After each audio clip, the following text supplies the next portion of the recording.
about the application, what it does, and... So, sorry, this is a very old project, so I have to like remember the details now. It's still running though.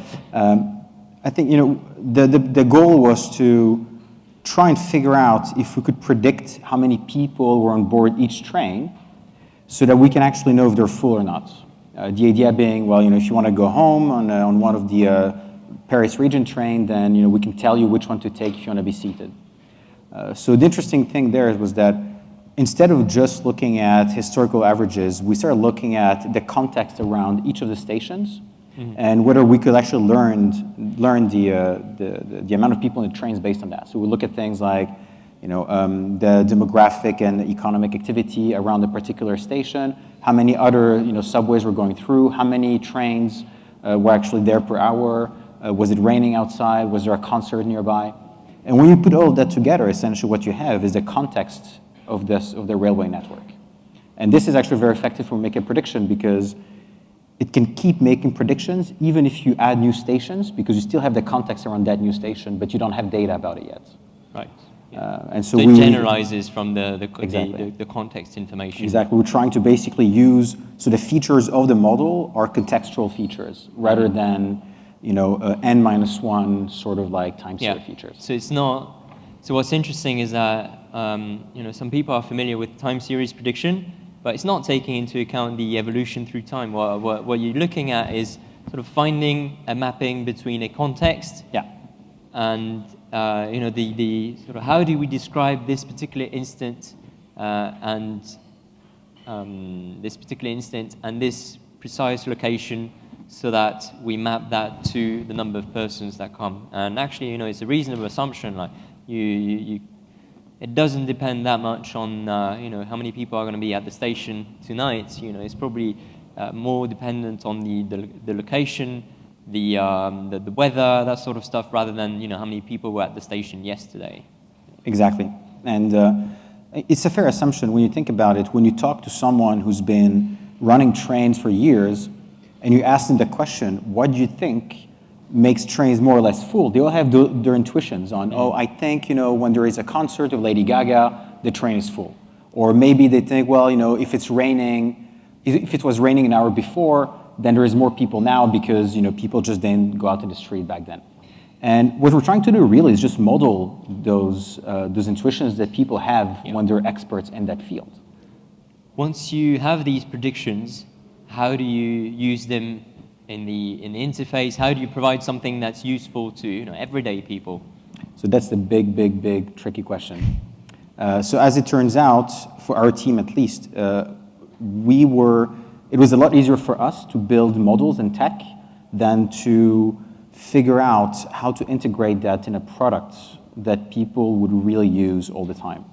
And this fundamentally comes down to a fundamental question of how can you combine machine learning, AI, data science, whatever you want to call it, with interaction design to build something that would not be possible without. And I think this is a really interesting question because it's really the intersection of design and AI, basically. Yeah. So the way that it works is that, you know, the user is probably, let's take an example. Like I could be using, so there's no trains, you know, in this area, but I don't know, in Saint-Lazare or wherever, you know, it's about time to head back home after work. What's the typical use case of the application? There are two things. The first thing is we found most transport apps to be too complicated. So what we wanted was the simplest possible interface. There is, you know, a departure field, destination field, a date time, and a list of results. And each of the results would show you how full the train was going to be at each stop of your trip. So it's color-coded. Exactly. Red, you can't sit. Orange, yeah, you know. And green, you're fine. And yeah, that's so you can based on just the scan very quickly. You can basically see next trains. You can feel, okay, well, you know, if I take the train half an hour later, then there is enough space for me to sit most of the way. I think that one of the things you told me once is that the geolocation data is very powerful, and it's so it's powerful in a way that most people don't realize, right? There's like, you know, you see the way that people move around on the map. Can you just illustrate from your experience, you know, the power of this sort of data? So one of the challenges we had when we were working on this project was a lack of accurate data for the entire user journey. So we had data about trains, but we didn't know where people changed trains. We didn't know if they took the metro afterwards. We didn't know if they walked and so on and so forth. And so we thought, well, maybe if we like add an opt-in mechanism where people can contribute their location data in the background, then we could actually model the exact path they've been taking. So we started digging into that, and what we realized was that location data is really powerful in the sense that not only does it give you the transportation mode, because you can detect if you're in a train, if you're walking, biking, so on and so forth, you can also detect when someone is at a particular place versus when he's transiting. And if you know where someone is, and you know that this place is a restaurant, an office, or whatever, then you can infer his activity. So you can, just with location data, right, you can basically infer the timeline of what someone has been doing throughout the day, and from that, pretty much everything about his life. Right. Crazy. And the funny thing is that people give their data willingly, right? So, yes. We hear so much about people who are scared about the implications of sharing their data, but still apparently that it seems to work well. And they should. In that specific case, we had a 50% opt-in rate. So half the people that we pushed the opt-in to said yes. And the reason is because they could see why we needed this data. We needed this data to actually build better models, which would make the product better in itself. But I think more profoundly, there is something more that there's a question of trust, right? We're not a big company that's like eating you alive or anything like that. We're like a small startup. We're just a bunch of dudes trying to do something cool. And I think this kind of trust is easier to build when you don't have legacy with privacy. And we've been taking this a lot further, actually, with our new products. We've been moving all the processing now to the device directly. Okay. And I think this is very important. We can today do machine learning, NLP, signal processing, everything directly on the phone without ever having to send data to a server. So the idea is that people are going to, you're going to be able to use more data because the data stays on the device. Exactly. Right? The data stays on the device. And us, as a company, we don't actually have the data. Okay. Right? And even if you wanted to back up your data or do some cross-device stuff, we'd probably encrypt it server-side anyway. Yeah. So there's nothing we can do with it unless you want us to. But I guess at some point you need to sort of gather the data from different users to sort of find a global pattern. That has to be an opt-in. Okay. And that has to be an opt-in, and there is no reason for us to actually keep the data, the raw data, when we do that. So think about it as a stream. You have constant data coming in from all of those phones and sensors and everything.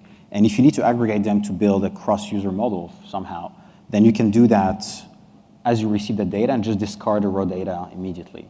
Right. So whatever happens, so even if you do opt-in, we only have aggregated models. Yeah, sure.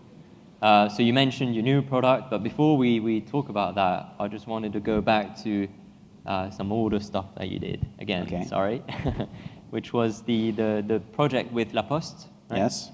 That was also about still in this related to smart city and predicting crowds. Can you just summarize what this was about and what it brought to La Poste? So it's really very simple. As a company, you actually still go to the post office fairly often, and it's kind of a pain because there's always a queue. And it's like every time you go, there is a queue. Every time you don't go, you pass just by, there is no one. And we figure, well, can't we actually build a model to predict that and find the right time to go to the post office? So we went and we met with La Poste, who gave us data about transactions happening in the post offices. And by modeling the context, again, around each post office, doing things like, is it raining? So the weather is like super important in every model you do for some reason. But also modeling more subtle things like the real estate price, which is an indicator of economical wealth, and the days that people got paid with welfare checks because they needed to go to the post office to collect it. And you could actually see a huge impact in the areas of Paris, which were not as rich and everything like that. So how did you get the ideas of looking for these particular features? Is it like just from your own intuition, or you talking to people? Talking to the this I could never have taught. I'm not an expert in postal services, so we just talked to people working there, and we said, "What do you think has an impact?" Yeah, it's really important to to make the data science people talk with the domain people. And this was really impressive because in the end we could predict with over 90% accuracy the number of minutes people would be spending per hour at each guichet. Right. So you could actually predict the load extremely well. It's super easy. Do they use that? I have no idea. I don't think so. I think this was too much of a change. I think that, so unfortunately, like everything, it's when you go to someone and you say, your entire business is now going to depend on an algorithm from a small company, they look at you, they're like, yeah, right. Okay, got it. Anyway, let's finally speak about the new product. What's the name again? Snips? Snips. That's it, Snips. Okay, so the name has changed. Yeah. The name has never changed, actually. Okay, so there was a code name. Yeah, there was a code name, Snips, which is the name of the company, which makes sense. What is it? So, as we were doing all these different projects, we started thinking a bit more about this whole idea of human-computer interfaces, and whether we could actually completely rethink the way we're using those devices on a daily basis. And this is particularly important because when you project yourself in 10 years, in 2025, with 100 billion connected devices, that means we're going to have each about 15 on average that we own. And that's not including all the other things that are going to be around us. So just try to imagine the way that you're currently using your devices. If you have a Mac and an iPhone, for instance, and someone calls you, it rings on both at the same time. You pick up, it still rings on the other one. The reason this happens is twofold. The first one is your phone and your computer actually don't know that both of them exist, really. I mean, they're as far as they're concerned, it makes no difference to their job. But at the same time, they're not aware of the context you're in either. So, your phone and your computer don't know that you're in a meeting and that therefore they shouldn't be interrupting you with push notifications about Justin Bieber liking you on Twitter. Yeah, and you know that they're in the meeting, right? Exactly. How do you do that? So it's crazy. The whole concept essentially was to say, well, what if all of those devices became aware of that context and decided what was the most appropriate way of interacting with you accordingly? So for instance, you could actually deactivate push notifications for the time you're in the meeting and push them when you get out. I mean, that would make more sense because there's nothing urgent about that. So would you learn what the best behavior is just by looking at data of how people have used their devices, or do you actually implement some rules manually? So we go very far. The whole point of doing this is to essentially try to predict your intentions. Right. And for that, we need a lot of data. So we need your location data, your accelerometer, calendar, social networks, emails, contacts, every piece of information we can that we put back in the context of everything around you, so the streets, the buildings, the places, the weather, and everything, to recreate a really, really strong comprehension of the context you're in. Right. And this is really something very, very difficult because A, you cannot guarantee you have all the data you want, and B, the data is in really, really bad shape. But if you can somehow do that, right, then you can get to a point where technology becomes so deeply integrated in our own lives that we stop even noticing them, right? We just kind of go about our day, and there's all this tech. Like Steve Jobs right now, no? I have no idea, maybe perhaps, but really, it's important because the only way we're going to scale all of those devices and we're actually going to make it livable is if it disappears from our consciousness, right? We need to get to that point. So there's the fact that the device is being smarter, switching to do not disturb mode automatically. There's also the fact that you make it easier for people to access the right application. Exactly. So long term, what we'd love is for every single device on the planet to be context aware. But that's kind of tricky to start with. So we decided to focus initially on fixing your smartphone. Why? Because I don't know about you, but I'm a typical user of my smartphone. I have about 200 apps, 20 of them on my home screen. I use mostly like maps and transport apps and messaging apps and stuff like that. And I spend my day essentially searching for stuff, opening an app, typing in things.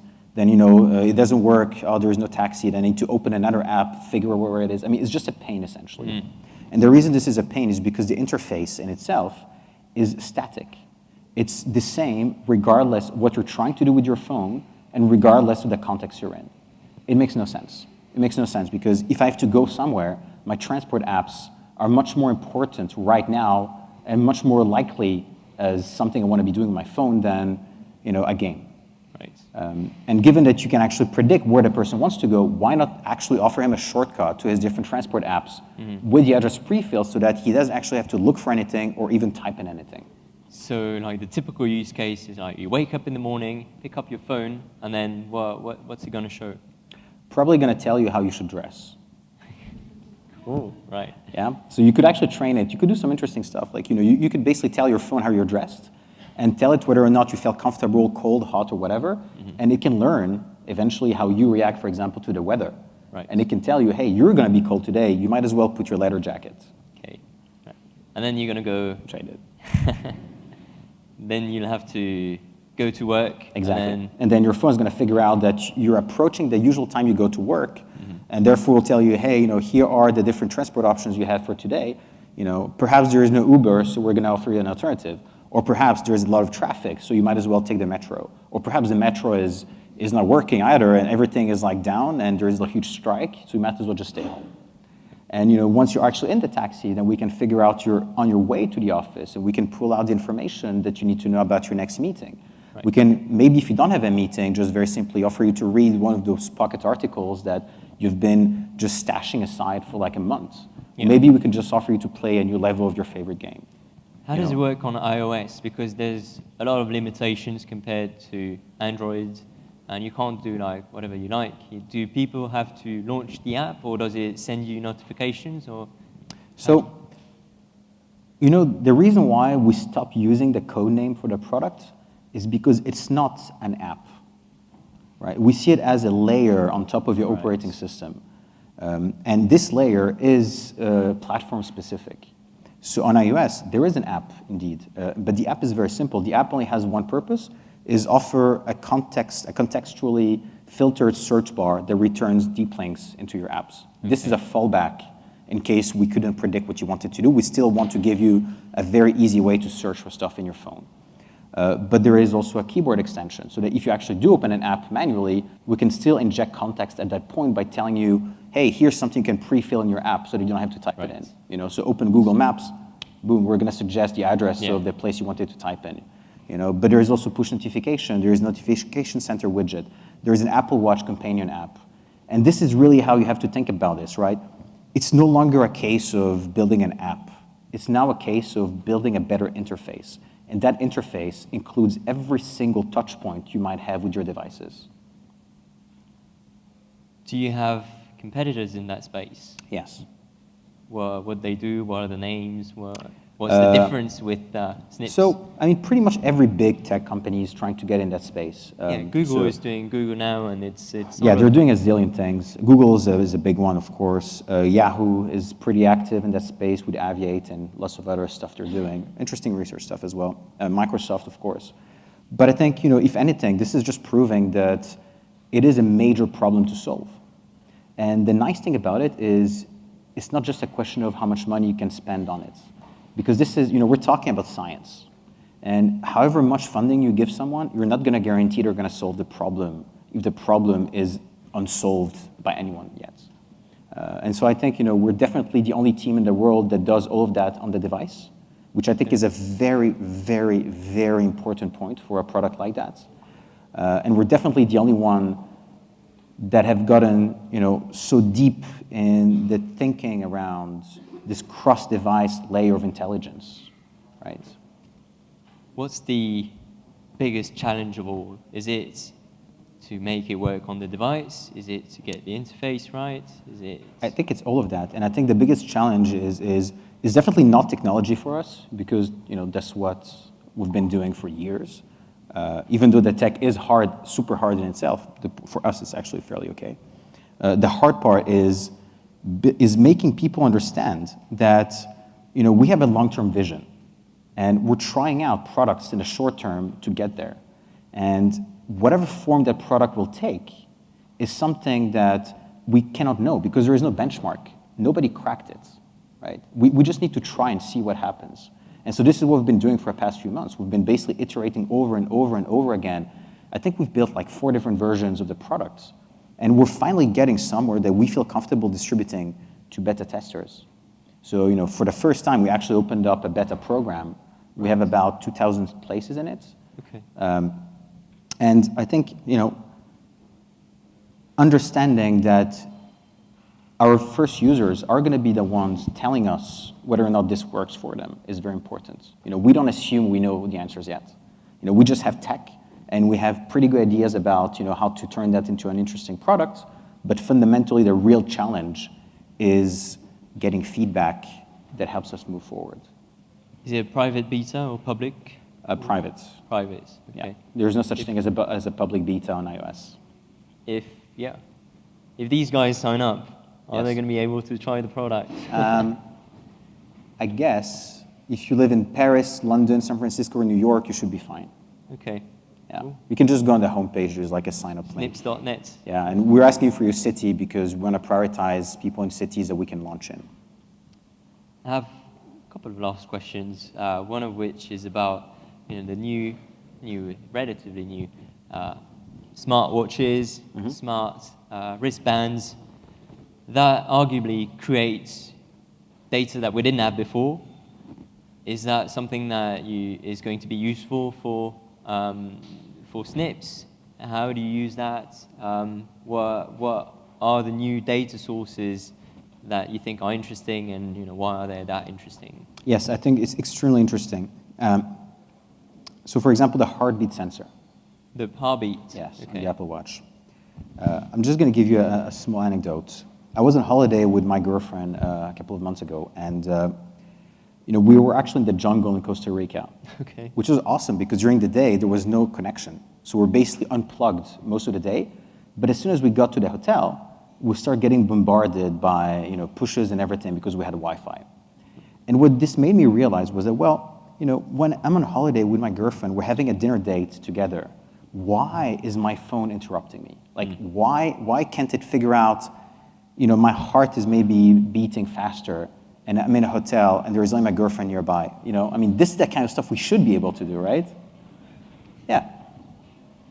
And I think, that's an interesting thing because somehow maybe your heartbeat sensor could actually be a proxy, couple other data to figure out you're actually feeling something important and that you should focus on that, right? And I think this is the ultimate goal of technology is to just get out of the way when it has to. That really sounds like Steve Jobs. No, it just sounds like a guy who missed a couple of dates with his girlfriend. Awesome. What's your vision, aside from Snips, what's your vision for mobile apps and predictive technology? What do you think the future is going to be? I think mobile apps are just one step, of the digital revolution, just as the internet was. And the internet today is kind of like, it's still around, but it's not as important as it used to be because of mobile, right? So there's a lot of shift to mobile in terms of traffic and everything. And we're going to see the same happening, with a shift from mobile to IoT and eventually to ubiquitous computing. But before this happens, we're probably going to have an exponential increased number of applications which exist. There's about 2.5 million today. I wouldn't be surprised if you had 100 million in 5 years, or maybe 1 billion in 5 years. And what this means is that the fundamental concept of how we use apps, without having to install them, without any kind of like cross-linking between them at a deeper level, without an easy way to access them, makes no more sense as well. Just as the internet needed a better paradigm for accessing content than directories, we need a better paradigm for accessing those 100 millions of apps coming on the market than installing them from the App Store and just hearing from them, on TechCrunch, I think. Awesome.